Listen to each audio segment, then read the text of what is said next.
This is a single player game, and for some reason it would not let me leave. But this game also has the best combat I felt all year, and I'm still not buying it. Let me show you why. Sword Art Online Echoes of Aincrad releases fully on July 10th on PC, PlayStation 5 and Xbox. It's gonna cost £55 and it does require a bit of hardware to run.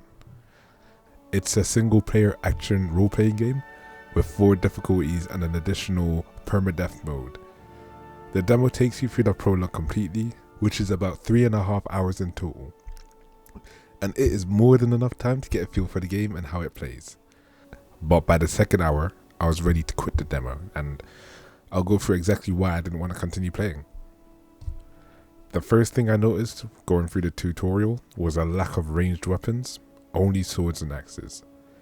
I mean, I guess it is called Sword Art Online, but you are given a choice of 5 weapon types. Personally, I've never played a role-playing game with this type of limitation. There's no bows, no magic or anything ranged. You're forced to get up close and personal just to play, and with a permadeath mode, it will make each battle a lot more intense. Positioning and timing is a vital thing to know, and this is the skill you need to learn if you're going to continue playing this game. Now, the gameplay loop is very simple. You start by taking a quest at the settlement. This is where you prepare, buying or upgrading weapons, and picking up your teammate. When you're done, you then run out to the map, following the path that's set out before you. Then you run some more, clear the area, end up fighting a boss or 2, and head back to the settlement. I had a few issues with the skill tree, because as a mage player, I always max out intelligence for maximum scaling, and because it has some pretty cool benefits.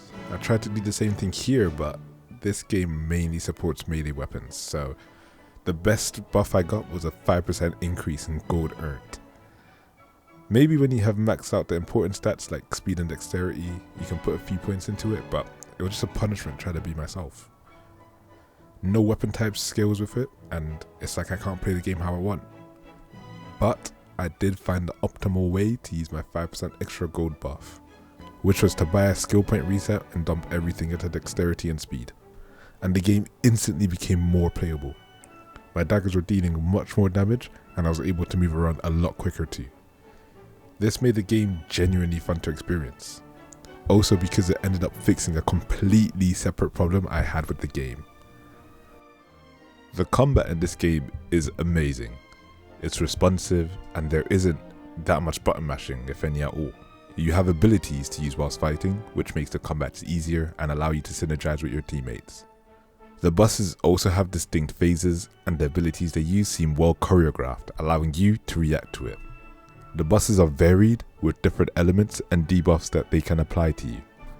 I do wish you were able to see the boss earlier to better prepare for them and their special traits, and honestly, a boss rush could be a lot more fun in this game, trying to overcome strong enemies one after the other, a lot like in the Night Rain DLC, and that's the real issue. The fighting is so good that it's just let down by the other aspects in the game. An example of this is the running. You spend 65% of this game running in a line with nothing happening. It's definitely the worst part of the game, by far. You're forced to follow a set path with the same enemies on the same map, and your sprint speed is incredibly slow. There is a way to make this more bearable though. I used my weapon ability with the dagger passive to keep a constant speed boost. The one drawback to this is the second my SP runs dry, I'm back to a brisk walking pace, and without this speed boost, the pace of the game slows down significantly. Also, the reward for exploration is just a block of text with a bunch of exposition, and without vertical mobility, you can't climb up waist height ledges, and falling down is an instant death. Although you do respawn back to where you started. I'm not sure how this is going to work in the permadeath mode, but it feels a lot like you just run around in circles, fight a boss, and then leave. You can also only swap gear back in your base, which is incredibly tedious. If you beat a boss and unlock a new weapon, you need to run to the save area, go back to the city, teleport just to switch your weapon, teleport back to the city, and return back to the mission. This really could be done in a drag and drop menu, and I'd even take a text interface for this, but considering how long the loading times are for each part of the game and how intensive it is to run. It's just a waste of time and energy. And honestly, I will not be paying 55 quid to run in a straight line. There's also the AI. The AI is a core part of the combat in this game, but the worst part. Having AI teammates is incredibly hit or miss, because when it works well, it works amazing. They have good synergy. However, there are times you're fighting for your life and your AI are just on some absolute bullshit. Like, it wasn't a density for me personally because I was on the demo and I could just return to my save. But when you consider that there is a permadeath mode, issues like this shouldn't be happening at all. This is by far the worst way to lose your save file. Not to a broken boss with unbalanced attacks and infinite invincibility frames, but to your AI teammates abandoning you because they got trapped in a wall. That's just hours of your save gone to something that isn't your fault at all, and it's out of your control completely. It just makes me even more hesitant to get the game in the first place. Remember when I said it wouldn't let me leave? That's because I tried to quit whilst on a mission, and the game told me this isn't the time to stop. Now, I left because I had a delivery at the door, and I had to make a choice for a single player game. There's no multiplayer aspects to this. There's no live server. I just wasn't even near an enemy at this point, but I wasn't able to pause the game at all, and it just doesn't make sense.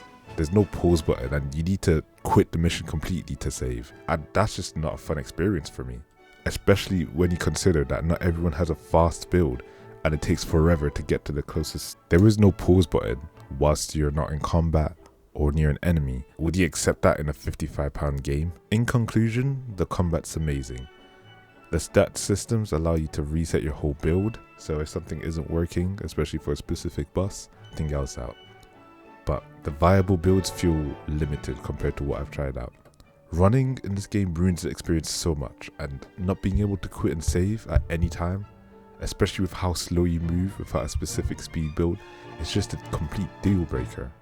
And it is a fun game in terms of combat, but there are other things that need to be improved before I'm spending my money on this.